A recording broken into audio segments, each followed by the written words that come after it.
저는 에이버입니다. 34세이고 배우자 제임즈와 함께 살고 있습니다.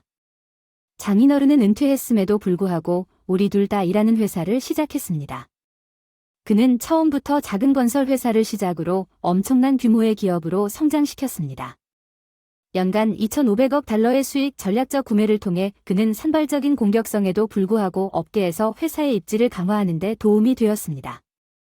그의 뛰어난 비즈니스 감각은 높이 평가됩니다. 제임스는 부유한 환경에서 자랐고 친절한 지위를 갖고 있지만 이러한 자질만으로는 충분하지 않을 것이라고 걱정했습니다. 치열한 비즈니스 세계에서 제임스는 아버지의 뒤를 이어 성장했습니다. 친절함이 매력적으로 보일 수도 있지만 종종 우유부단함으로 해석됩니다. 저는 CEO이자 남편으로서 그의 능력에 대해 의구심을 갖기 시작했습니다. 최근 그는 자신이 부적합하다고 인정했습니다. 그 자리에 대해 그는 실제 권위보다 의례적인 역할을 더 선호한다고 밝혔습니다.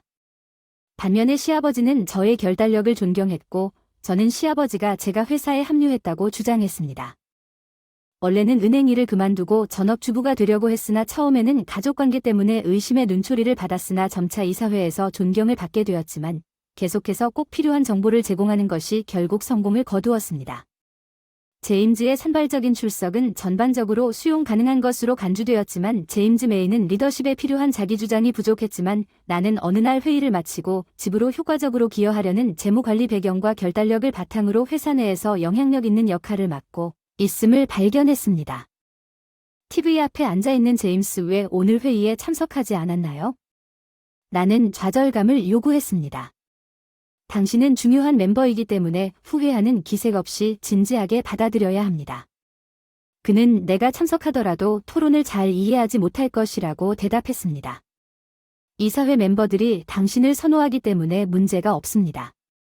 그의 무심한 태도가 자극을 받았고 장인 어른이 저에게 복잡한 일을 멘토링했던 그의 발언에도 불구하고 이사회에 참여하는 것이 그를 짜증나게 했는지 궁금해하지 않을 수 없었습니다. 사업이 나를 그의 후계자로 꾸미고 있는 것 같았습니다. 나는 회의에 참석한 지 약 2년 만에 그의 기대에 부응하기 위해 노력하는 경영진의 도전을 점점 더 즐기고 있음을 깨달았습니다. 장인이 부재로 인해 완전히 퇴직하셨고 이사회 구성원들은 중요한 결정을 나에게 맡겼습니다.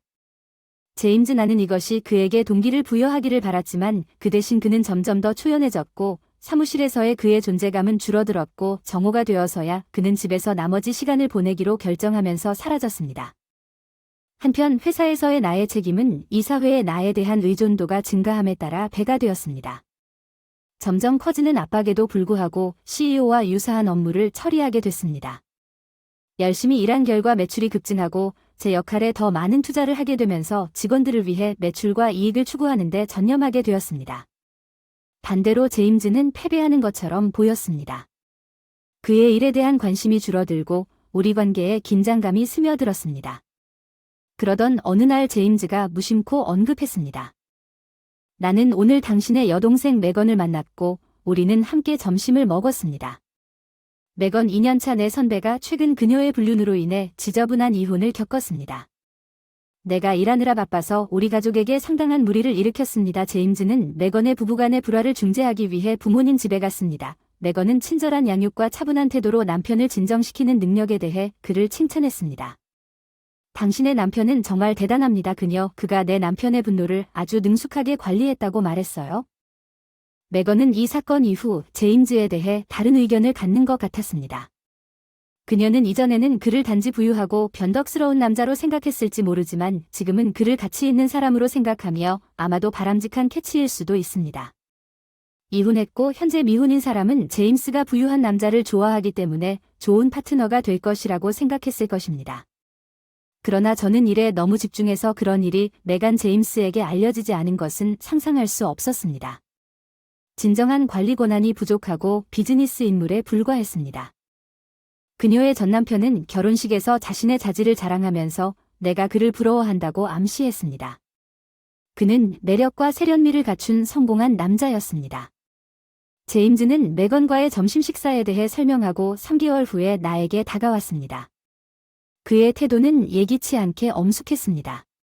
그는 에이버를 시작했습니다.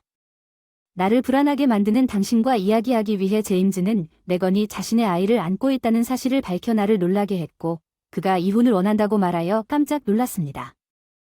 제임즈가 주제를 더 깊이 탐구하려는 메건의 의도를 자세히 설명하는 동안 나는 내 생각을 표현하기가 어려웠습니다. 다가오는 휴가날 나는 그에게 말했고 내 여동생과 결혼하고 싶다고 말했고 제임스는 걱정스러운 표정으로 잠시 시간을 내어 대답했다. 제임스는 내가 그녀와 결혼하고 싶은 것이 아니라 그녀가 내 아기를 낳으면 된다고 말했다. 어쩔 수 없나 봐 한숨을 쉬며 대답했다. 아이를 안고 있다면 어쩔 수 없나 봐. 여기 오면 얘기하자. 팀 단위로 해결이 안 돼서 언니와 직접 만나서 해결하기로 했다. 나는 이미 이혼을 결심했지만 회사의 미래에 대해 장인어른과 상의해야 한다는 의무감을 느꼈다. 나는 창업주의 며느리로서 회사 운영에 깊이 관여했지만 이혼하면 파탄이 날지도 모른다고 느꼈다.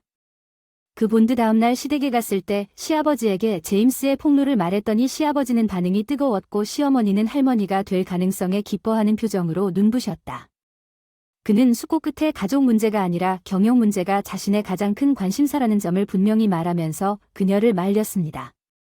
시아버지는 미소를 지으며 나바에게 말하였습니다. 나는 당신이 지금처럼 회사 경영에 계속 참여하기를 바랍니다. 나는 그렇지 않습니다. 제임즈에 대해 걱정합니다. 나는 그를 책임질 것입니다. 그가 원하는 대로 하도록 하십시오.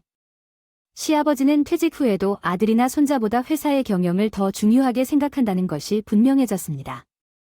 대부분의 주식을 자신이 관리하고 있어 회사에 상당한 영향력을 행사한 임원들은 내 업무에 대한 관심이 커짐에 따라 그의 결정에 감히 반대하지 않음 내 업무 문제가 해결되어 직책을 포기하는 것을 주저함 일정에 맞춰 여동생과 미래에 대해 논의할 준비를 함쉬는 날, 그녀는 밝은 태도로 우리 집에 도착했습니다.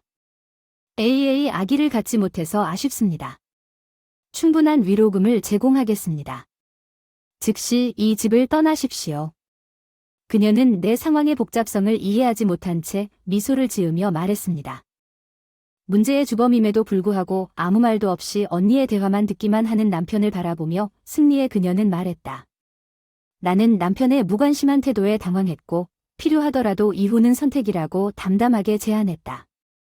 변호사의 도움을 받아 위자료와 재산 분할 문제를 해결하기 위해 여동생에게 나는 아이러니한 느낌을 참을 수 없었습니다. 당신이 제임스 같은 사람에게 반할 거라고는 상상도 못했어요. 그녀는 순간적으로 저에게 엄한 눈초리를 보냈지만 빠르게 침착했습니다. 참된 이해는 겉모습과 성별을 초월하여 웃음을 참는다는 걸 그때 깨달았어요. 재담을 잘했어요. 남편의 내면을 완벽하게 파악한 것 같아요. 축하합니다. 남편의 내면에 대한 언니의 생각에 두 분 다 앞으로 행복하게 살아주세요. 아마도 그가 시아버지 회사에서 탁월한 위치를 차지한다고 가정하면 부에 집착하는 것처럼 보였습니다. 그러나 대화가 들어가 끝날 무렵 내 여동생이 이사할 의사를 밝혔을 때 그녀는 토론 중에 그로부터 어떤 통찰력도 얻지 못한 것이 분명했습니다. 그녀의 충동적인 성격을 예상하여 내가 미리 준비한 새 아파트 계획을 무시한 채 이사 회사를 즉시 준비했습니다. 나는 이미 재산 분할 및 위자료 청구를 처리할 변호사를 고용하는 등 다음날 협상을 포함하여 준비를 했습니다. 남편의 지속적인 무관심에도 불구하고 제 여동생은 제가 요청한 위자료는 무엇이든 기꺼이 지불하겠다고 밝혔고 제 변호사도 제 여동생이 열심히 주장한 재산 분할과 관련하여 전 남편에게 지속적으로 지급하고 있는 점을 언급하며 위자료를 추구했습니다. 맨션은 제임스 가족이 소유이므로 제외되어야 하지만 우리 변호사는 부동산이 회사 소유이고 그에 따라 그 운명이 결정될 것이라고 설명하면서 냉정하게 대답했습니다. 심지어 남편도 이 집이 그의 아버지 소유라고 생각한 것 같았습니다. 그렇게 생각했습니다. 이 집은 아빠 집이었는데 그는 무심코 말했다. 반면에 내 여동생은 깜짝 놀란 듯 변호사에게 불만을 표했다. 잠깐만요. 그러면 내가 이 집에서 살 수 없다는 뜻이군요. 사실 어조로 변호사는 회사이기 때문에 설명했습니다. 회사가 허락하면 여기서 계속 살 수 있어 내 여동생은 이 설명에 눈에 띄게 긴장을 풀었습니다. 아, 제임스 대통령이 여기 살 것이기 때문에 더 일찍 괜찮을 것이라고 말했어야 했는데 그녀는 잠시 AB를 데려온 변호사가 소리치며 웃음을 터뜨렸습니다. 무슨 말을 하는 거야? 제임스가 아니라 에이버가 대통령이야. 나는 즐거움을 참을 수 없어 끼어들었고 내 여동생은 믿을 수 없다는 표정으로 내 남편에게 소리쳤다. 제임스는 대통령이 아니라고 명확히 하기 위해 개입했다. 나는 제임스가 대통령의 역할을 맡았다고 내 여동생에게 설명했다. 제가 아버지의 알선으로 임원급을 받았음에도 불구하고 시아버지의 결정으로 전무이사와 사장직을 맡고 있는 동안 남편이 회사에 적극적으로 기여하지 못한 것이 안타깝습니다. 그녀의 집이 회사 소유라는 특권은 나의 책임 있는 시아버지가 항상 우리에게 임대료를 청구했지만 나는 그것을 표준 임대 부동산으로 여겼고 변호사는 웃음 속에서 내 여동생 제임스에게 집을 계속 임대할 수 있는지 물었습니다. 임대료 개념에 대해 회사 소유이기 때문에 무료로 제공되어야 한다고 반대했습니다. 변호사는 여전히 낄낄 웃으며 임대료 금액을 제시했습니다. 그녀는 그 수치에 대해 듣고 있는 것처럼 보이는 남편 제임스와 마찬가지로 그 수치에 깜짝 놀랐습니다. 처음으로 이렇게 큰 집에 높은 임대료가 붙는다고 생각했을 때 나는 내 월급으로는 감당할 수 없다고 인정했습니다. 그는 실제로 그러한 임대료를 지불한 후에 임원 보수가 거의 돈을 남기지 않을 것이며 생활비를 충당하기가 점점 더 어려워질 것이라고 인정했습니다. 결혼 5년 동안 제임스는 자신의 적당한 임원 보수를 고갈시켰고 자신의 월급은 높은 임대료와 생활비로 사라졌고 자산이 거의 남지 않았으며 변호사가 떠난 후 저축을 분할하는 것이 자산 분할에서 실행 가능한 유일한 옵션인 것처럼 보였습니다. 내 여동생은 이제 알고 있습니다. 그녀가 바랐던 맨션은 빌린 것에 불과하다고 생각해서 제임스는 완전히 의기소침해졌지만 평소와 같은 미소를 지으며 나는 우리가 이곳을 비우고 당신 부모님 집으로 돌아가는 것이 어떨지 제안했다. 당신의 어머니는 임신 소식에 너무 기뻐했다. 뉴스 제임스는 동의했지만 그럴 수 없었다. 이 믿을 수 없는 남자가 과연 아이를 잘 키울 수 있을까 걱정이 되기 시작했지만 곧 내 전남편이 될 남자의 의견을 고려한다는 아이러니에 웃지 않을 수 없었다. 위자료도 잊어버린 것 같은 여동생 위자료는 괜찮냐고 물었더니 누나 꽤 자신감 넘치는 표정이었는데 전남편에게도 갚고 있잖아. 이 알림에 멍하니 갑자기 얼굴이 현실로 돌아와서 알람은 나도 갚아야 해. 내가 위자료를 많이 주겠다고 했던 이전 논의를 잊어버린 듯 외쳤다. 하지만 너는 내가 제대로 갚을 것이라고 기대하지 않았어. 내 월급이 정말 적다. 제임스와 내 여동생은 놀란 눈빛을 교환했지만 내가 관찰한 대로 이미 이혼 서류와 위자료 청구서에 서명을 받아 폭소를 터뜨리고 싶은 충동을 참을 수 없었습니다. 개인적으로는 영향을 받지 않았지만 두 사람 사이의 이상한 관계를 목격한 것은 다소 재미있는 상황이었습니다. 제임스와 내 여동생은 내 경고에 반하여 내 여동생과 재혼한 전남편을 낙담시켰고 그의 부모님 집으로 돌아갔습니다. 불행하게도 주로 그녀가 내 아이를 임신했다는 거짓으로 인해 내 여동생과 전처 사이의 갈등이 계속해서 발생했습니다. 전남편의 아이, 상속자를 갈망하는 그의 어머니는 분노했고 시아버지는 내 전 여동생에게 말하지 않았음에도 불구하고 아들을 나에게서 빼앗아가는 역할에 대해 여동생에 대해 오랜 적개심을 품었습니다. 시아버지는 제임스와 내가 위자료 의무를 재정적으로 이행하도록 계속 지원했지만 재정 지원이 절실한 내 여동생은 그에게 위자료를 충당해달라고 간청했습니다. 원하는 결과를 얻지 못한 내 여동생은 말 한마디 없이 갑자기 전남편의 집을 떠났다.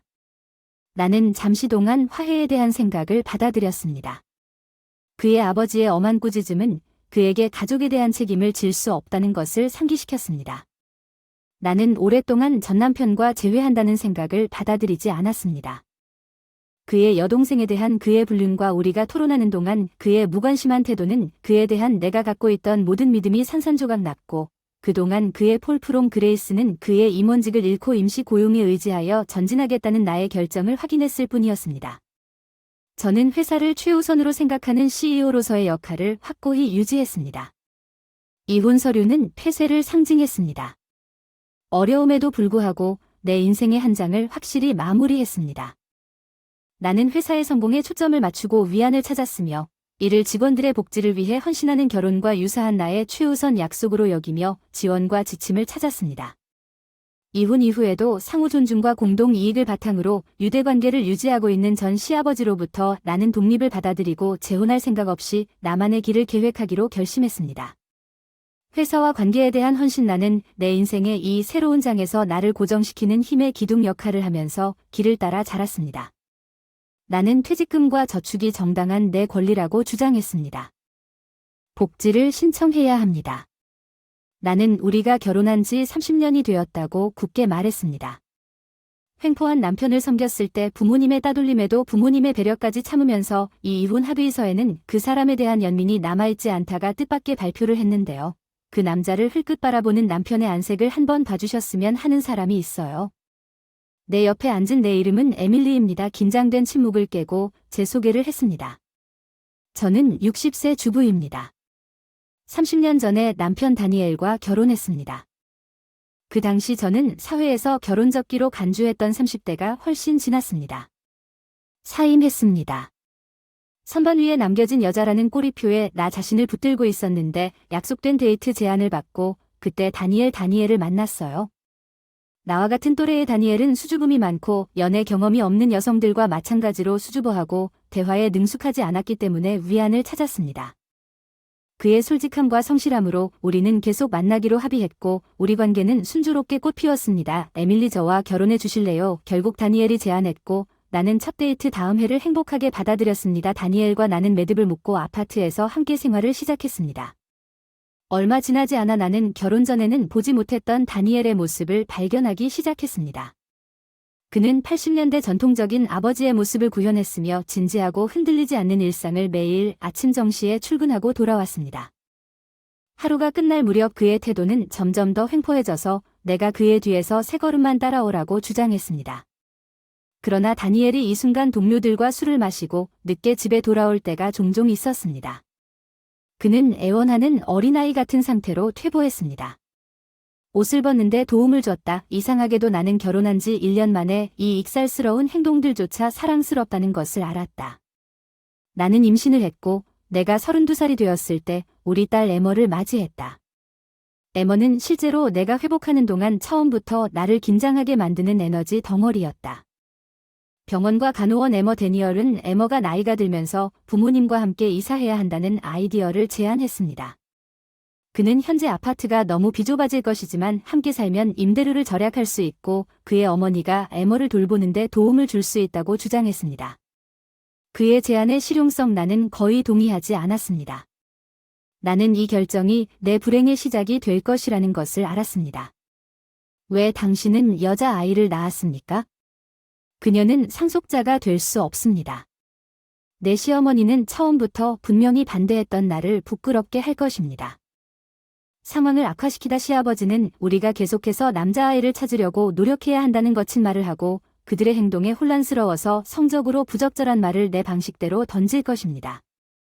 나는 다니엘과 상황을 논의하면서 위로를 구했지만 그는 내 걱정을 무시했습니다. 커트와 함께 일을 마치고 집에 돌아올 때마다 그런 문제로 귀찮게 하지 마십시오. 시어머니의 끊임없는 괴롭힘과 내성적인 성격, 늦은 결혼으로 인해 하루하루가 힘겨운 싸움처럼 느껴졌습니다. 내 시댁 앞에서 내 자신을 주장할 수 없다는 것을 깨달았습니다. 이 상황은 내가 그들을 성실하게 돌보던 거의 30년 동안 지속되었습니다. 에밀리 당신은 아직 내 식사를 준비하지 않았습니다. 당신은 천천히 멍청이가 내 시어머니를 꾸짖었습니다. 익숙한 후렴구 치매로 고생하던 중 자주 반복된 그 사이 시아버지는 금지령이 내려 남편과 의사소통에 어려움을 겪은 남편 다니엘은 분주한 집안의 눈에 띄게 부재중임 집에 다니엘을 불렀으나 늦게까지 좀처럼 나타나지 않은 몇 시간씩 저녁 식사를 건너뛰고 빨리 목욕을 하고 침대에서 대화를 나누는 일이 드물어졌습니다. 터널 끝의 빛처럼 그런데 모든 것이 바뀌었다. 에밀리 우리 얘기 좀 할 수 있을까? 다니엘 그 예상치 못한 소한 흔들리는 낙천주의 내 안에서 나는 그의 곁으로 달려가며 무슨 일인지 간절히 물었다. 다니엘 직장을 그만두기로 결정했다. 갑자기 내 마음을 알렸다. 롤러코스터 타다. 곤두박질 치듯 가라앉아서 무슨 일이야? 직장에선 괜찮다는 거야. 말을 더듬어서 갑작스러운 계시를 이해하려 애썼지. 내 인생이고 이 일상에 지쳐서 자유를 원해. 다니엘은 확고하게 주장했고 흔들리지 않는 말투는 나를 떠났다. 우리 계획의 갑작스러운 변화를 처리할 수 없어서 마음이 흔들렸지만 당신의 부모님과 우리 재정은 어떻습니까? 나는 그의 결정의 결과를 합리화하려고 항의했습니다. 신경 쓰는 척하지 마십시오. 당신은 항상 내 돈을 주시하고 있었습니다. 다니엘은 자신을 날카롭게 비난했습니다.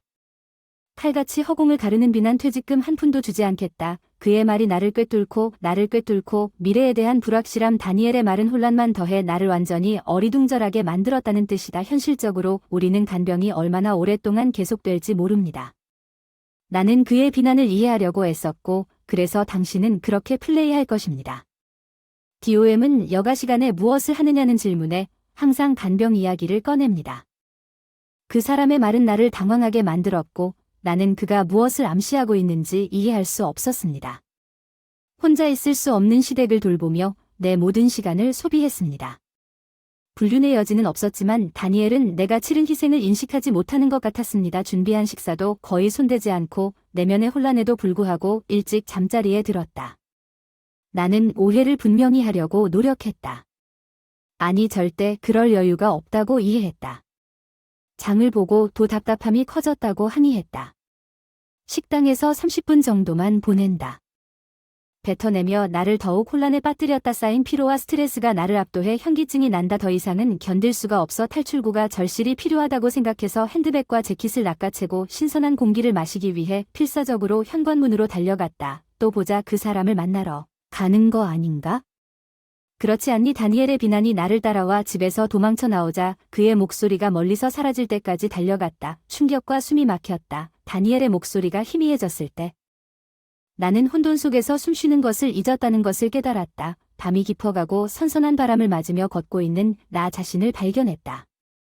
안녕 엄마 오랜만이야. 목소리가 따뜻하게 반겨주는데 듣자마자 주체할 수 없이 눈물이 흐르기 시작했다. 나는 감정에 휩싸인 흐느낌으로 상황을 설명하려고 애썼다. 오 엄마 무슨 일이야. 알았어. 진정부터 시작하자. 알았어. 엠마의 안심시키는 말은 나의 괴로움을 달래려 했지만 그녀의 걱정은 전화선을 통해서도 뚜렷이 드러났다. 공원 벤치에 누워 눈물을 흘리며 위로를 구하고 있는 나를 발견했다. 엠마는 줄을 서서 위로와 지지를 주었고 시간이 좀 지나서야 간신히 평정을 되찾고 다시 말을 했다. 아니 괜찮아. 지금 어디 있느냐. 엠마가 부드럽게 물었다. 나 근처 공원에 있어. 지금 그 사람 집에 같이 있었던 시간을 생각하면 떠오르는 추억이 있다고 대답했어. 제스 더 다이너 아직도 거기 있어. 그녀가 물었고 길 건너편을 힐끗 보니 그 사람이 있음을 확인. 내가 데리러 올게. 그냥 식당에 들어가서 기다려. 원하시면 주문하셔도 됩니다.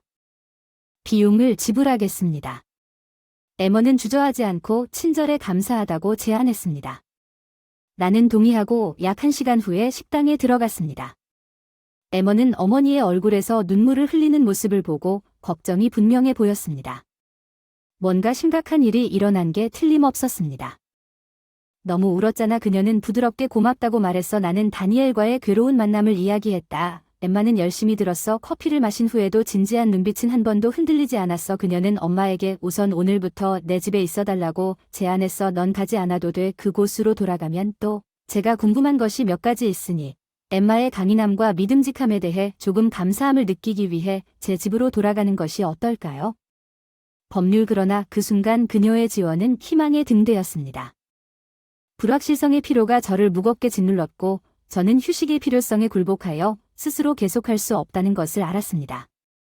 그날 지원을 위해 에머에게 의지했습니다. 감사합니다. 카페를 나갈 때 제가 표현한 제안을 받아들이겠습니다. 에머는 부드럽게 내 손을 잡고 택시를 불러 자신의 아파트로 돌아갔습니다.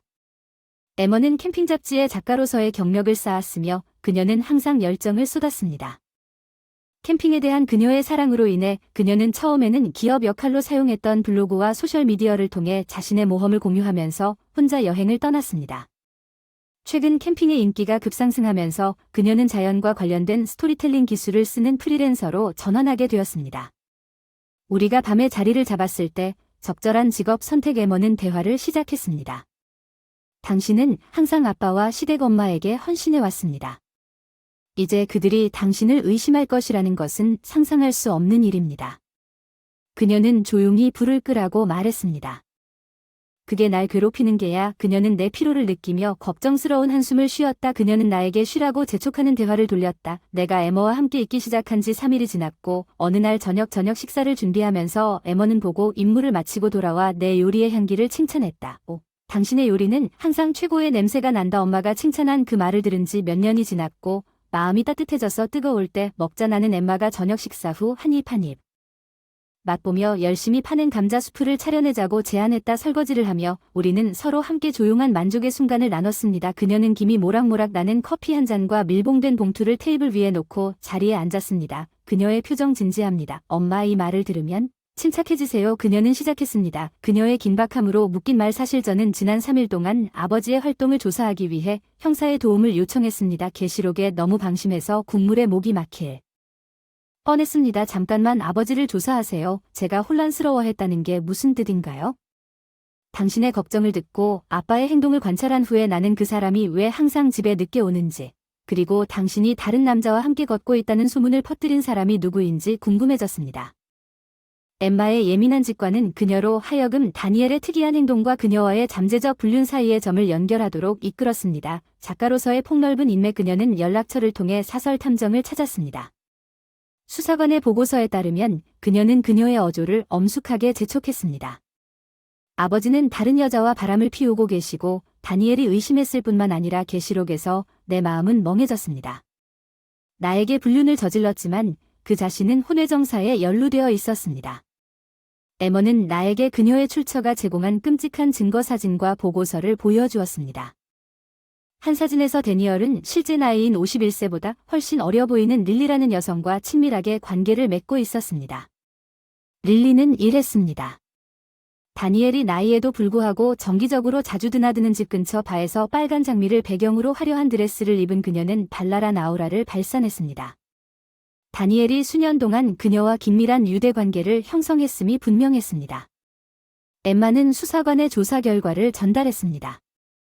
사실은 태도가 깊었지만 배신감이 깊어서 그가 우리에게 이런 짓을 할 거라고 믿을 수 있니? 엄마는 매일 지칠 줄 모르고 할아버지를 돌보고 있는데 그는 밖에 나가 다른 여자와 바람을 피우고 있는데 정말 믿기지 않는 무게를 느끼며 중얼거렸다. 계시록의 혼란스러운 일상 속에서 나를 무겁게 짓밟다 나는 그런 배신을 생각해 본 적이 없었다. 다니엘이 나를 불신앙으로 의심했을 때 내가 책임이 있는지 의문을 가졌던 적이 있었지만 이제는 그의 냉담한 행동에 내 안에서 분노가 끓어오르는 것 같다. 지난 3일 동안 아빠는 놀랍게도 릴리의 집에 자주 드나들었고 전문 간병인도 아닌 사람에게 할머니, 할아버지의 돌봄을 맡겼고 자신의 불륜에 탐닉하면서 자신의 부모를 취약하게 만들고 깨달았습니다. 나는 결코 실망하지 않습니다. 다니엘이 그런 속임수를 쓸 수 있다고 상상했습니다. 결혼에 대한 내 인식은 항상 오염되어 왔습니다. 우리 사이의 고용주 직원처럼 느껴집니다. 엠마, 당신 말이 맞았습니다. 내 결심이 굳어지고 있는 것 같아요. 그 남자와 이혼하고 싶고 그럴 경우 그에게 돈을 지불하게 하고 싶습니다. 엄마가 원해요. 내가 옆에 있을게요. 엠마가 저를 함께 설득하여 다니엘과 릴리에 대한 복수 계획을 세우기 시작합니다. 우리는 처음에 다니엘의 사건을 폭로한 사설 탐정의 도움을 받아 곧 더 많은 증거를 수집하라고 촉구합니다.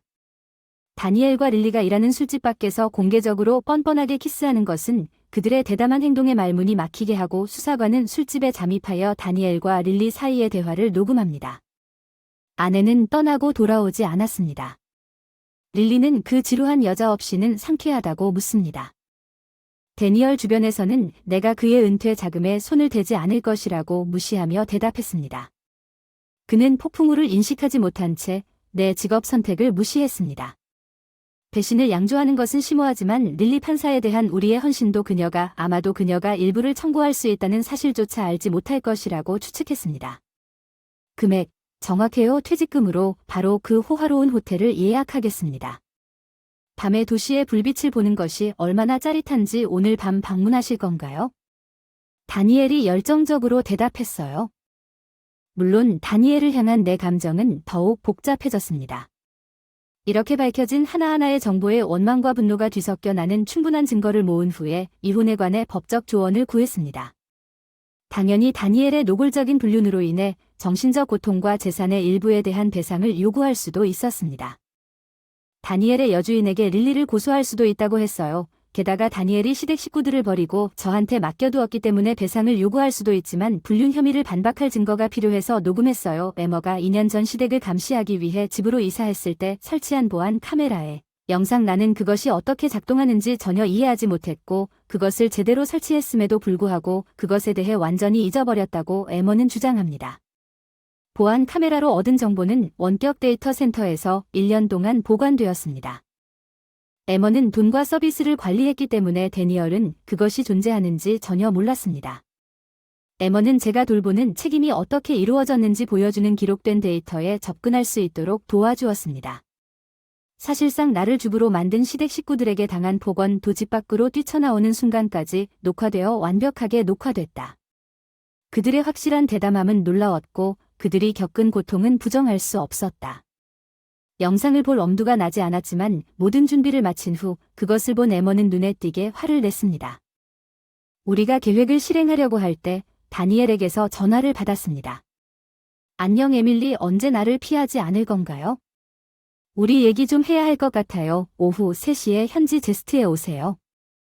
이번 일요일에 다니엘이 내 건강에 대해 걱정하지 않는다고 말했어요. 네, 이해했습니다. 끊기 전에 엉뚱하게 대답했습니다. 걱정하지 마세요. 엄마 제가 옆에 있을게요. 엠마는 일요일 오후 3시에 재빨리 변호사에게 전화를 하면서 나를 안심시켰습니다. 에머와 나는 정시에 도착하여 다니엘을 찾기 위해 레스토랑을 검색했지만 그는 아무데도 보이지 않았습니다. 우리는 자리에 앉고 약 1시간 후에 기다렸습니다. 나는 그와 함께 레스토랑 입구 밖에서 다니엘을 발견했습니다. 그 사람은 대낮에도 불구하고 릴리였음에 틀림없는 여자였습니다. 다니엘 뻔뻔하게 그녀를 껴안고 잘난 표정으로 레스토랑에 들어섰다. 그는 우리를 알아차린 후 아무 일도 없다는 듯 우리 앞에 앉았다. 다니엘이 말했다. 오 엠마, 당신은 우리의 비판적인 표정을 너무 모르고 있군요. 다니엘이 에밀리에게 이혼하기로 결정했다고 말했습니다. 진지하게 말해서 그 사람이 내민 이혼 서류를 받아들고 차갑게 대답했다. 다니엘은 이미 다 썼다고 이해했다. 나는 포기하지 말라고 다니엘이 자신 있게 선언했고 저축금과 퇴직금은 모두 내 것이라고 하니 그건 아니다. 순전히 이기적인 것. 나는 위자료와 우리 재산의 공정한 몫을 받을 자격이 있다고 단호하게 말했습니다. 당신은 내 돈을 쫓은 직후였습니다. 다니엘이 고소한 것이 아니었나요? 유감스럽게도 나는 당신에게 당신이 의지할 수 있는 어떤 돈도 주지 않을 것임을 알려드립니다. 나는 30년 동안 나의 지배적인 남편의 간병인이었고 학대받은 부모를 돌보면서도 그의 간음과 오만함을 목격한 후에는 더 이상 그나 그의 연인에 대해 동정심이 없었습니다. 누군가를 만나려고 내가 뭐라고 말했지 왜 새로운 남자를 만났느냐. 다니엘이 비웃었다. 다니엘이 내 옆에 앉은 남자를 보고 얼굴이 창백해졌다. 다니엘, 내 아내가 진실을 말하고 대답했다. 학과장이 왜 여기 있느냐. 다니엘이 내가 이것을 설명했을 때 링에게 명확하게 물었다. 그 남자는 다니엘이 일했던 회사의 부서장이었습니다. 다니엘, 그 표정이 이해심 있는 표정으로 바뀌었습니다. 방금 아내의 변호사로부터 전화를 받았는데 간음 때문에 곧 이혼하게 될 수도 있다는 말을 했고 걱정이 많았습니다. 여주인의 퇴직금 임시 동결을 변호사가 요청했습니다. 당신은 직장에서 다니엘에게 이 소식을 전했습니다.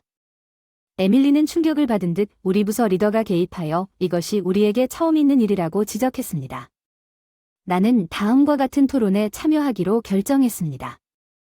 당신 아내의 변호사가 알라몬을 회피하기 위해 나에 대한 부정행위를 비난했음에도 불구하고 사기 압수 통지에 대해 나는 도착하자마자 진실을 찾았습니다. 당신의 변호사는 다니엘스 부서장이 떠난 긴장 속에서 사건에 연루된 릴리, 다니엘의 여주인을 데리고 왔습니다. 변호사는 내 옆에 자리를 잡고 다니엘에게 위자료 $60,000를 간통죄로 에밀리에게 부모를 부양해야 한다는 부담을 안겨주었고 유부남과 간음하여 에밀리의 결혼 생활을 파탄에 이르게 한 릴리에게 $30,000를 추가로 청구했다고 설명했습니다. 릴리는 비난을 듣고 눈물을 흘리며 다니엘의 뺨을 때렸다. 다니엘은 이 불쾌한 장면을 목격하고 자신의 행동을 후회한다고 고백했습니다. 나는 그와 함께 보낸 30년을 반성했습니다.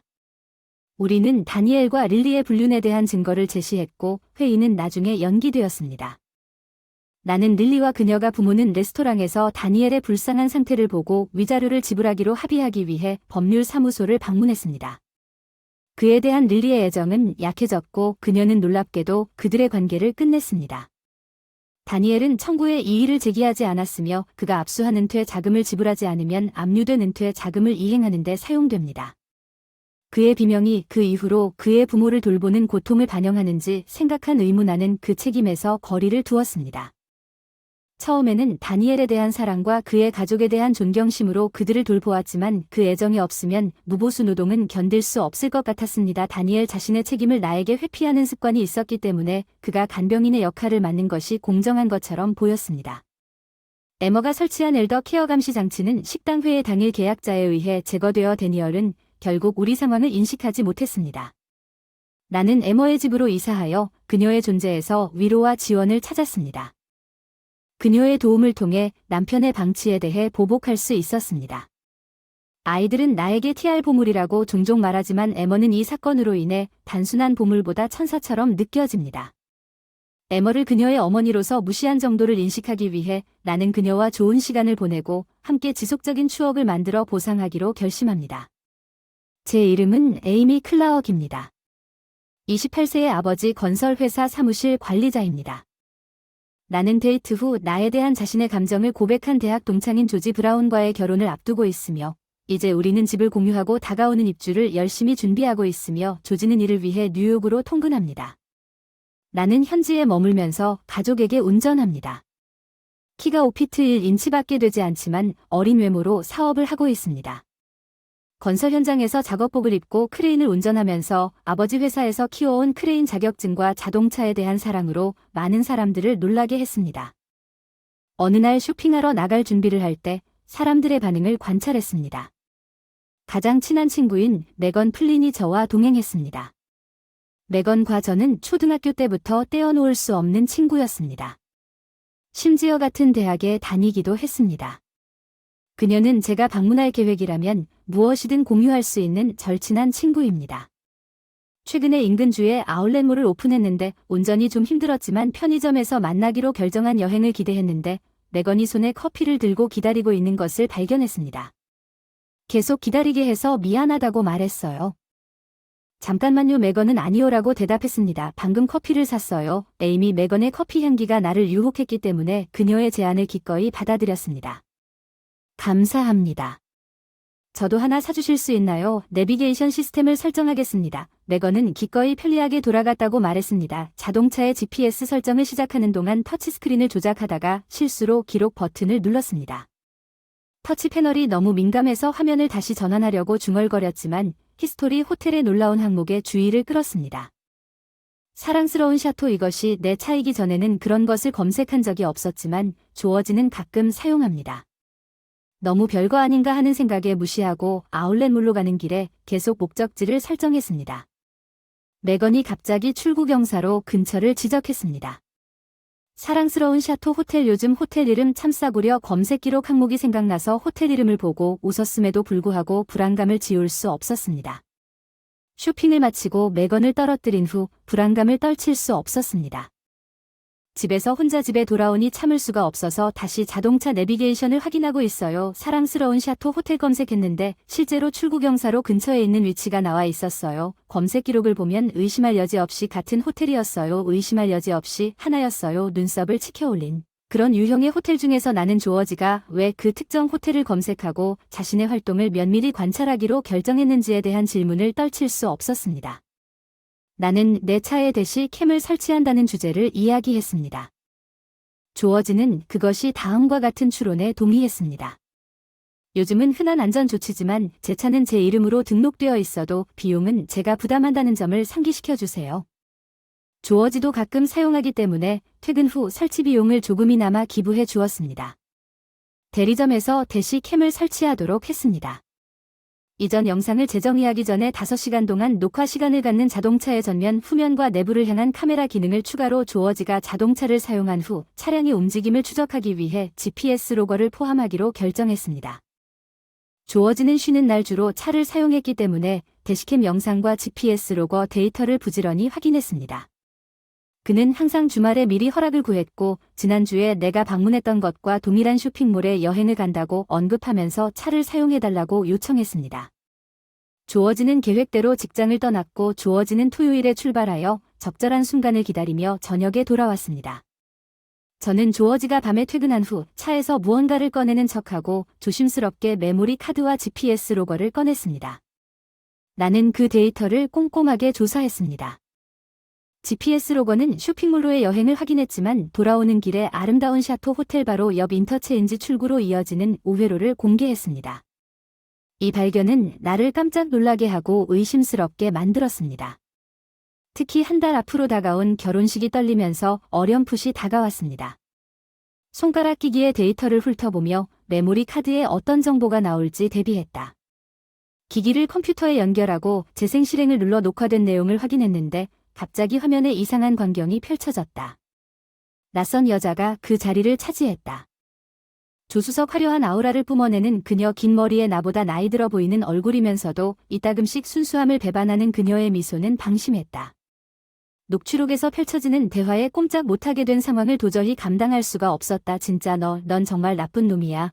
너 다음 달에 결혼하는데 아직도 이런 장난을 하고 있구나. 그 여자는 웃으며 말을 강조하며 꾸짖었다. 내가 그 여자와 결혼하는 이유는 그 여자의 상사이기 때문이다. 그 사람은 건설업자이기 때문이다. 하지만 재생에서 조지의 목소리가 메아리 쳤습니다. 그 깨달음은 마치 벽돌처럼 저를 덮쳤습니다. 조지는 내 약혼자가 바람을 피웠어요. 그는 오로지 아버지 회사를 장악할 기회를 얻기 위해 나와 결혼할 계획이었지만 일단 당신이 결혼하면 그렇지 않죠. 그 여자가 질문을 받았다는 건 우리가 끝났다는 뜻이야. 절대 당신이 나에게 진짜 거래야. 난 1년 정도 후에 그녀와 이혼할 계획이야. 물론 그녀가 나쁜 사람인 것처럼 보이게 만들고 그 후에 그녀 부모님의 재산에서 막대한 위자료를 걸러낼 거야. 내가 당신과 함께 있을 것이라고. 조지는 그녀에게 조지가 자신의 계획을 실행할 때까지 은밀하게 그들의 관계를 계속할 계획을 드러내는 장면이 더욱 전개되었다고 확신했습니다. 그의 배신의 깊이를 깨달았을 때 내 마음은 가라앉았습니다. 나는 더 이상 참을 수 없어 재생을 멈췄습니다. 시뷰 호텔에서 생일을 축하하던 중 그가 했던 다정한 몸짓은 모두 가식이었다. 다음날 진실을 마주했을 때 나는 조지의 마음을 식히기 위해 부모님과 함께 시간이 필요하다며 결혼식 준비에 기절했다. 무관심한 반응은 부모님 집으로 돌아가는 나의 의심을 확인시켜 주었습니다. 나는 결혼식 전 불안감으로 가장하여 혼란을 감췄습니다. 그들은 내 마음속의 맹렬한 폭풍을 알지 못한 채 두 팔을 벌려 나를 환영했습니다. 며칠이 지났고 혼란 속에서 나의 가장 친한 친구 메건의 메시지 핸드폰 화면이 밝아졌어. 내 짐의 무게를 느끼며 난 메건에게 털어놨어. 조지의 배신의 진실을 서슴없이 쏟아냈어. 메건은 그녀에게 흔들림 없는 지지를 해주었어. 알았어. 오늘 밤에 올게 새벽까지 술 마시자. 그녀는 장난스러운 눈빛으로 선언했음에도 불구하고 그녀의 사랑스러운 외모. 메건은 내가 좋아하는 말괄량이 같은 매력을 가지고 있었고 나는 계획을 진행하고 있었습니다. 저는 부모님께 마지막 순간에 독신 파티를 열었고 그들의 마지못해 승인을 얻었다고 말했습니다. 메건 AR은 기분을 좋게 해줄 음료와 간식으로 가득 찬 가방으로 무장하고 달려왔습니다. 엄마 아이, 오늘 밤은 에이미를 빌려서 좀 소란스러울 수 있으니 양해해 주시기 바랍니다. 메간은 감염성 있는 유머로 방을 밝게 비췄습니다. 어머니는 항상 은혜로운 호스트가 우리에게 풍성한 스튜와 스낵을 제공하여 우리가 밤새도록 잘 먹을 수 있도록 해주었습니다. 감사합니다. 스튜는 맛있는 냄새가 나고 우리는 기꺼이 받아들일 것입니다. 밤이 지날수록 따뜻한 제안을 받아들인 것에 감사를 표합니다. 메건은 다른 친구 제인을 우리의 즉석 모임에 초대하자고 제안했습니다. 고등학교 동창이자 우연히 웨딩 플래너인 제인이 우리가 함께한 장소에 있었습니다. 예약한 동창회에 뜻밖의 반전이 추가됐고 알고 보니 그녀와 메건은 다가오는 결혼식을 준비할 때 학창시절 추억을 공유하면서 여러 번 길을 건너온 적이 있었는데 처음에는 우리 셋뿐이었고 편안해지면 메건에게 보여줬어요. 그리고 제인의 블랙박스 비디오. 메건은 그녀의 반응으로 나를 놀라게 했습니다. 오, 나는 이 IND라는 사람을 알고 있습니다. 그녀는 그레이스입니다. 우리 대학 클럽의 3학년 메건은 그레이스가 그룹의 구성원이 아니기 때문에 에이미가 그녀를 알지 못할 것이라고 나에게 지적하면서 자신을 소개했습니다. 나는 나보다 나이가 많은 줄 알았던 그레이스가 실제로는 조지의 후배라는 사실을 알고 충격을 받았습니다. 그레이스는 항상 실제보다 나이가 많은 것처럼 보였지만 뉴스에서는 스튜에서 물을 꺼내 깜짝 놀라게 했습니다. 메건은 계속해서 말했습니다. 결혼식에 초대받았을 텐데 대부분의 클럽 회원들이 참석할 것이다. 제인은 공정성이 강한 것으로 유명한 여성을 불평했다. 빈 맥주를 주먹으로 짓밟은 시나리오는 답답하지 않다. 그녀는 소리쳤다. 어떻게든 그녀에게 복수하고 싶다고 말했다. 불의에 반대하는 목소리를 낸 경험은 그녀에게 강한 결단력을 주었습니다. 전략가 메건은 신속하게 전략을 세웠습니다.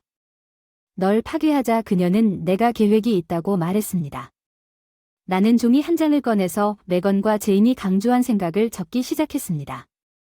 에이미가 참여하는 것의 가치를 알고 그녀에게 도움을 요청했습니다. 웨딩 코디네이터로서 제인의 역할은 그들의 계획의 성공 가능성을 높이는 필수 요소를 제공하여 함께 일하기로 합의한 후 계획이 구체화되기 시작했습니다.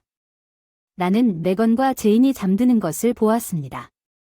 술에 취해서 잠자리에 들기 전 이불을 덮고 묵묵히 감사의 기도를 드렸습니다. 술에 취해 있었지만 다음날 조지의 아파트로 돌아왔을 때 안도감이 느껴졌습니다. 녹화된 영상을 보기로 했습니다. 그리고 첫 번째 계획을 실행에 옮기다 퇴근 후 우연히 발견한 사람은 메건이었습니다. 어느 날 저녁 외식을 하기로 했습니다. 차 뒷창이 더러워서 청소하려고 하다가 당기려고 했을 때 바닥에 있는 청소 도구들 꺼냈어. 이건 그 사람들이었어. 오 조지 너 나를 놀라게 하려고 거기 숨겼지 안 그래 미안 내가 찾았어. 나는 순진한 척 더 큰 기쁨을 느꼈고 조지는 우연히 그의 말을 발견했다 하니 그건 내가 끼어들기 전에 그가 시작한 사람이니? 바보같이 굴지 말라고 그런 걸 보내줄 사람은 에이미 말고는 없지. 그렇지 내가 나한테 사준 거야? 이 비싼 물건이 얼마였지? 조지는 머뭇거리다가 $2,000쯤 고백했지 뭐 이건 에이미에게 어울릴 거라 생각해서 난 샀어요. 정말 놀라게 하려고 했는데 계획대로 안 됐어요. 이해가 안 됐어요. 실망감이 계속 남아있었죠. 내 조금 젊어 보이긴 했지만 제 진짜 감정을 가리고 자만했어요. 여전히 할 수 있어요. 물론 어떤 가방이든 괜찮을 거예요. 에이미 정말. 그건 칭찬 같지 않은데 사과할게 알았어. 많이 지켜줄게 고마워. 그의 마지막 한숨 때문에 너무 낄낄거려서 터져버릴 줄 알았어. 그레이스가 조지에게 돈을 더 쓰라고 말하려는 걸 봤어. 파티 영상 속 디자이너 지갑 나중에 보니 그 사람이 고급 가방을 사서 차량 뒷좌석에 숨겼어요. 제가 찾아서 소유권을 가져갔죠. 조지는 저녁 식사 내내 후퇴가 마침내 따라잡은 듯 한숨을 쉬었습니다. 그와 함께 있고 며칠 후 아버지가 저에게 전화를 걸었습니다. 그의 이전 행동이 믿을 수 없을 정도로 돌아온 것 같습니다. 그는 떠나서 새 차를 구입했습니다. 수년 동안 여러 대의 자동차를 소유했으며 그는 항상 자신이 만든 자동차에 애착을 가지고 있었습니다. 퇴근길에 중고차 판매점에 성급하게 들렀던 차를 발견하고 그 자리에서 바로 사서 좋아하던 차를 서슴지 않고 거기에 갔습니다. 아빠는 엄마에게 화를 내지 않았지요. 그래도 그랬습니다. 그래도 별일이 아닙니다. 단종된 카드인 타이바를 항상 갖고 싶었습니다.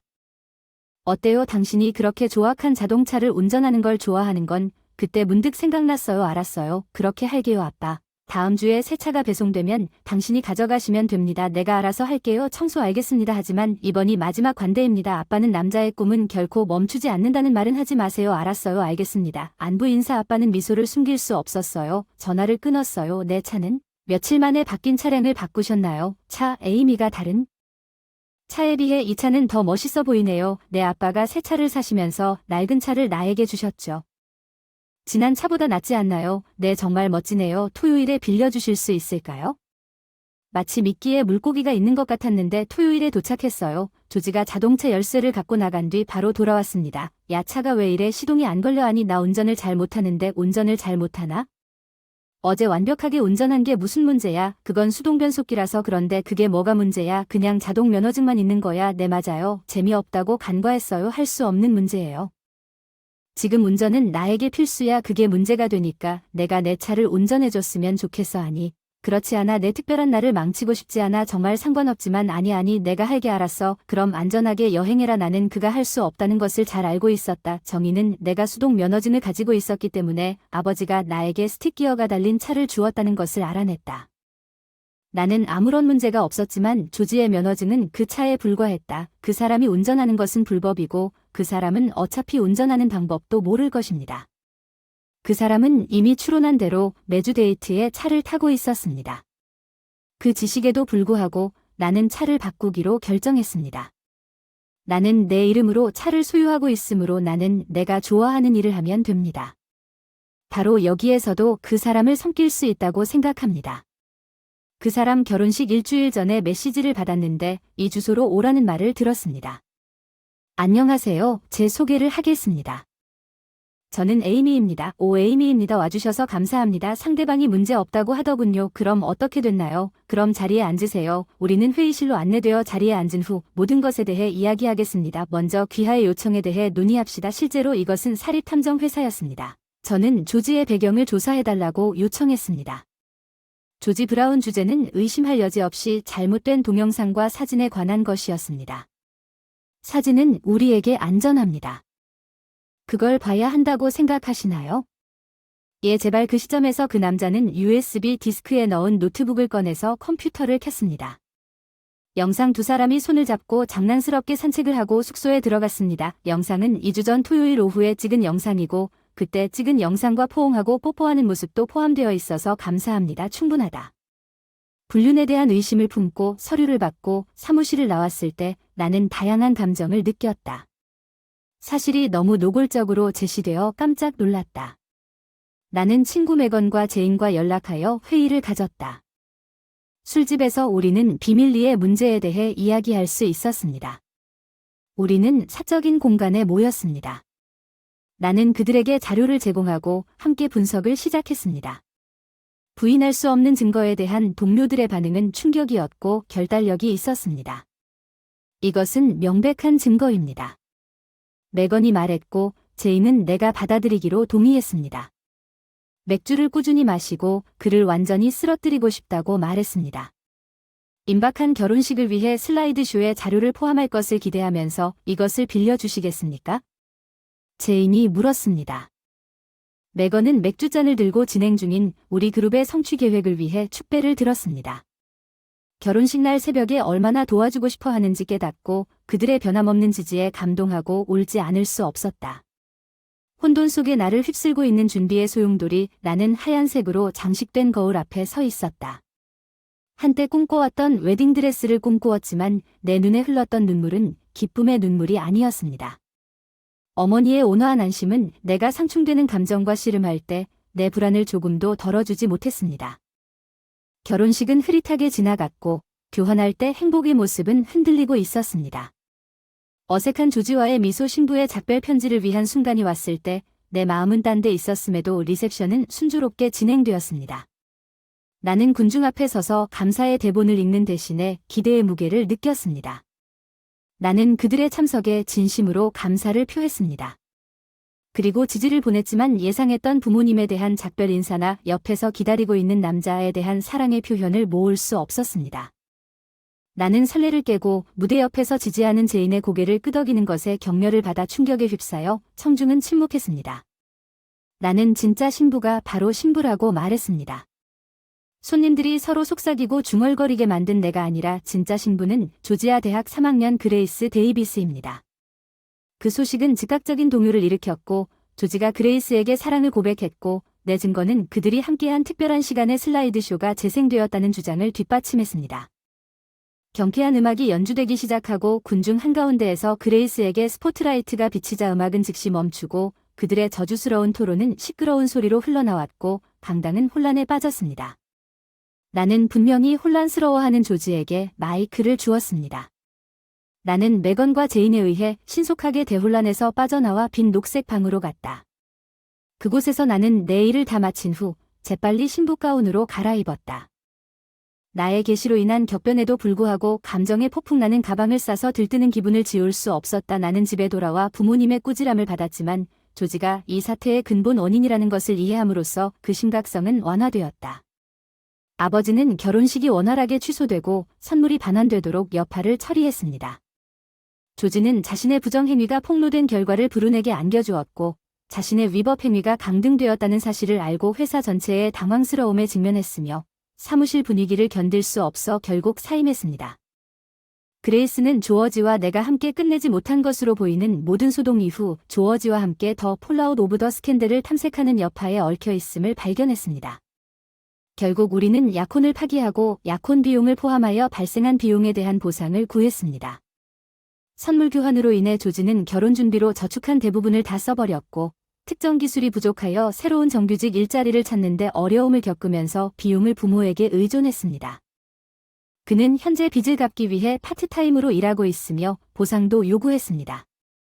평판이 훼손되고 부모로부터 버림받은 그레이스의 불륜 파트너로부터 그녀는 셰이디 론 샤억스로부터 돈을 빌려 스스로 보상금을 지불해야 했습니다. 현재 그녀는 감정을 완화하기에는 충분하지 않지만 자신의 의무를 이행하기 위해 나이트라이프 업계에서 일하고 있습니다. 내가 견뎌낸 고통은 아버지의 연민으로 보복의 한 형태가 되었습니다. 나는 알래스카로 여행을 떠날 수 있는 휴가를 받았습니다.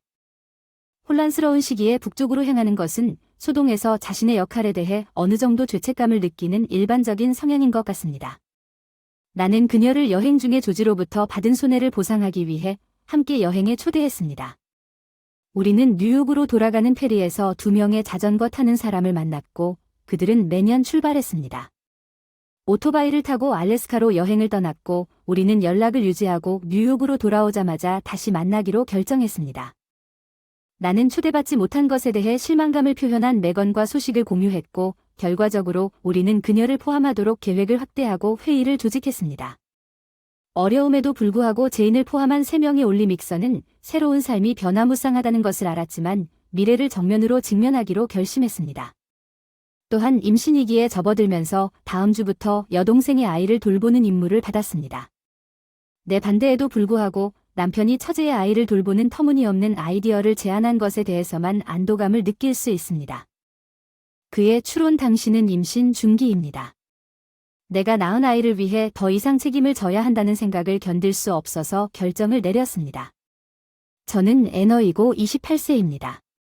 맥스와 결혼한 지 약 3년이 되었습니다. 몇 년째 기다리던 첫 아이를 임신한 사실을 알게 되면서 직장을 그만두고 전업주부로 헌신하고 있습니다. 출산 휴가까지 일하려고 했으나 너무 힘들어서 그만둬야 했습니다. 지난주에 공식적으로 2번째 임신을 시작했고 이제 입덧이 크게 줄어들었기 때문에 어느 정도 편안함을 느낄 수 있습니다. 임신한 사람이 마침내 평온해질 것이라고 믿습니다. 그러던 어느 날 남편이 전화를 받았습니다. 저녁 식사를 하던 중 그 사람이 스턴을 쳐다보더니 다음 주부터 갑자기 힘없이 무슨 말을 하더군요. 그런 것 같아요. 괜찮아요. 그 사람 정말 당황한 것 같았어요. 전화를 끊은 후 어깨를 낮추고 깊게 한숨을 쉬었어요. 정말 뭐죠? 내가 물어본 문제는 누나가 거기 있었어. 누나가 남편은 잘 지내는지. 내 질문에 움츠러들었다. 다음 주부터 우리가 누나 아이를 돌볼 예정이니까 잠시만 돌봐줄게. 진지하게 내가 임신 중기라고 해서 귀찮은 일을 해냈다고 해서 내 문제가 사라지는 건 아니지. 여전히 걱정에 휩싸여 있어. 내 말 때문에 내 좌절감은 더욱 커져 더 이상 통제할 수 없었어. 내 감정 삼기는 신경 쓰지 않아. 내 상황이 평균과 많이 달라서 이 상태에서 임신을 하게 됐으니 내 여동생의 아이를 어떻게 관리할 것인가. 그는 어깨를 으쓱하며 어떻게 하면 될까. 그녀는 별로 문제가 되지 않을 거라 했으니 너는 내 기분은 무시하고 믿을 수 없다고 대답했다. 어떻게 일방적으로 결정을 할 수 있느냐. 정말 귀찮다며 불평했다. 육아 리허설 초등학생 2명과 초등학생을 비웃었다. 진짜 생각하는 거야? 현역 남학생 3명을 감당할 수 있다고. 이때 맥스는 나의 직접적인 질문에 당황해서 아래로 죄책감만 쳐다볼 수밖에 없었다. 이 끝은 언제쯤일까. 나는 그의 시시콜콜한 중얼거림. 기간은 2주 정도라고. 나는 울부짖었다. 말이 너무 길어요. 정말 이렇게 생각하시나요? 불만이 있으면 그가 주장했다고 말했어요. 제가 화가 나서 계속 내 동생 맥스에게 미루고 있다고 말했어요. 당신 자신의 의견이 없나요? 포기하시겠습니까? 그녀가 기대하는 아내보다 더 많은 것을 요구하는데 그는 그것이 내가 도울 수 없는 것이라고 말했습니다. 그녀가 화가 났을 때 그녀는 겁을 먹고 있습니다. 어떤 변명을 해야 할까요? 제가 주장한 것은 맥스가 그의 누나인 애니보다 30살이 넘었지만 애니가 그녀에게 강한 영향을 미쳤다는 것입니다. 그 사람은 늘 그녀의 소원을 먼저 생각하고 있어서 무력감을 느꼈어요. 평소에는 그냥 상황을 받아들이곤 했는데 이제 아이를 낳게 되니 더 이상 여유가 없어 굳은 다짐으로 무슨 일이든 후회하며 살겠다고 했어요. 그 결과로 우리 아기에게 그런 일이 일어났습니다. 이번에는 어떤 대가를 치르더라도 막아야 합니다. 저는 맥스를 향해 정면으로 맞서고 있습니다. 이 선택은 정당화될 수 없다고 애니에게 알려야 합니다. 사고에 대해 책임을 질 준비가 되어 있습니까? 왜 이렇게 되어야만 합니까? 계속해서 분명히 좌절했습니다. 내 상황에 대해서도 생각해 보십시오. 이것은 가벼운 상황이 아닙니다. 정말로 나와 함께라면 내 반대를 거절해야 합니다. 맥스 자신에게 말해야 한다고 거만한 반응을 보였습니다. 맥스는 분명 논쟁에서 벗어나려고 노력했습니다. 지원이 부족하여 좌절하여 자신의 방으로 물러났습니다. 임신한 아내의 필수품보다 여동생의 소원을 먼저 생각하는 그의 태도가 역동적이었다는 것을 믿을 수 없었습니다. 그렇게 나는 애니의 요청을 가능한 한 빨리 거부하기로 결정했습니다. 왜냐하면 나는 그것에 대해 뭔가를 하기로 결심했기 때문입니다. 애니에게 전화를 걸면 실패로 끝났습니다. 애니는 그녀에게 여러 번 연락을 시도했지만 접근할 수 없었습니다. 아마도 그녀가 생각했던 집안의 역동성 때문이었을 것입니다. 요청이 승인될 것입니다. 임신하기 전에 앞에 놓인 일의 무게보다 내 저항이 더 많았습니다. 시어머니와 나는 애니의 새 아들을 함께 돌보았으며 이는 극도로 어려운 경험으로 입증되었습니다. 나는 드레드에 사로잡혔습니다. 2주 동안 과잉 행동하는 그녀의 아이들을 지켜봐야 한다는 전망에 저는 맥스에게 계속해서 애니에게 우리가 결정한 것을 말해달라고 요청했습니다. 날이 지나고 마감일이 가까워지자 드루는 여전히 꺼려하며 그녀가 내 전화를 받지 않습니다. 나는 당신이 얘기해야 한다고 불평했습니다. 나를 대신하여 그녀에게 맥스는 그의 반응에 짜증날 정도로 완고했습니다. 이미 우리가 합의해야 한다고 결정했습니다. 결국 내 배우자는 그의 여동생과 연락하지 않았고 아이가 태어난 날 드루가 가까워졌습니다. 맥스는 직장에서 집에 돌아왔습니다. 예정된 도착을 며칠 앞두고 나는 다시 그에게 돌아섰습니다. 당신은 당신의 여동생의 요구에 완전히 굴복했고 아이들을 지켜보았기 때문에 자연스럽게 당신은 일을 쉬고 그의 얼굴이 하얗게 변한 것을 바로잡기 위해 쉬게 될 것입니다. 직장을 다니고 있는데 어떤 계획을 단번에 버릴 수가 없어요. 빨리 휴가가 진짜 내가 반격해서 처음부터 나한테 다 던질 작정이었어. 신경 쓰지 말고 계속 언니 지시대로 따라해. 짜증과 답답함으로 콧방귀를 뀌던 그 순간 내 분노가 들불처럼 터져나왔어. 어떻게 이런 행동을 할 수 있겠는가. 그의 무능함 애초에 정중하게 거절한 게 문제의 근원이었어. 더 이상 속지 않겠다고 다짐했어. 당장 부모님 집으로 돌아가기로 마음먹고 엄마한테 전화해서 리나온한테 반응은 줬는데 데려다줬어. 놀랍긴 한데 아니야. 여기로 돌아오면 안 돼. 뭐 어쩌라고 애원했는데 너무 스트레스 받아서 괜찮아 혼자서 일을 해야 하는 게 아니야. 내가 방문할게. 그녀가 무슨 뜻인지 당황스러워서 물었어. 내가 가서 맥스와 아이들 사이의 문제를 바로잡을 테니 남편이 예비 아내를 돌볼 수 없다면 남편은 무가치하다. 내가 더 말할 수 있기 전에 그녀는 계속해서 우리는 즉시 그의 마음가짐을 바꿔야 한다고 마지못해 괜찮다고 말했다. 내일 모레 가겠다는 약속에 안심하고 전화가 갑자기 끊겼다. 어머니가 방문할 생각에 걱정에도 불구하고 위로하고 있었다. 예정보다 이틀 일찍 도착한 새벽에 형수는 3명을 두고 갔다. 우리와 함께 있는 남자 아이들이 집에 들어오자마자 아이들의 목소리에 깜짝 놀라 잠에서 깨어났을 때 애들을 침대에서 비틀거리게 했습니다. 그들은 말다툼을 시작했습니다. 야, 나 그 게임 해요. 손 떼세요. 형제가 저를 때렸어요. 이모 저는요. 배가 고파서 아이들이 도착한 지 불과 1시간 만에 그녀의 집에 혼란이 닥친 것 같았습니다. 남편이 잠에서 깨어나려고 몸을 일으키려는 순간 왜 그렇게 빨리 말다툼이 시작되었는지 이해할 수 없었습니다. 쉬세요. 그는 웅얼거렸다. 뭐 잠깐만요. 나는 믿을 수 없다고 외쳤습니다. 당신은 아직도 이 일을 처리하도록 나에게 맡길 계획이군요. 나 선택의 여지가 없어요. 나 일이 있어요. 이건 농담이 아닙니다. 내가 좌절감을 풀기 전에 초인종이 울렸습니다. 내가 가져갈게. 남편이 탈출구를 찾으듯이 문으로 달려가며 네 누구냐고 묻자 예상치 못한 손님에 어리둥절해했다. 오랜만에 시어머니 맥스가 들어오면서 인사를 했다. 왜 우리 어머니는 여기서 맥스는 분명히 당황하며 큰 소리로 궁금해했고 임신한 애나를 무시하고 2번 생각할 것도 없이 처제의 아이들을 받아들이는 것이 왜 용납될 수 있다고 생각합니까? 어쨌든 어머니가 끼어든 것은 문제가 되지 않습니다. 앞으로 2주 동안 아이들을 돌보면서 맥스가 말을 더듬으며 항의하려고 합니다. 잠깐만 나 일이 있는데 엄마가 그 사람 말투를 확고하게 끊었어. 넌 이제 곧 아빠가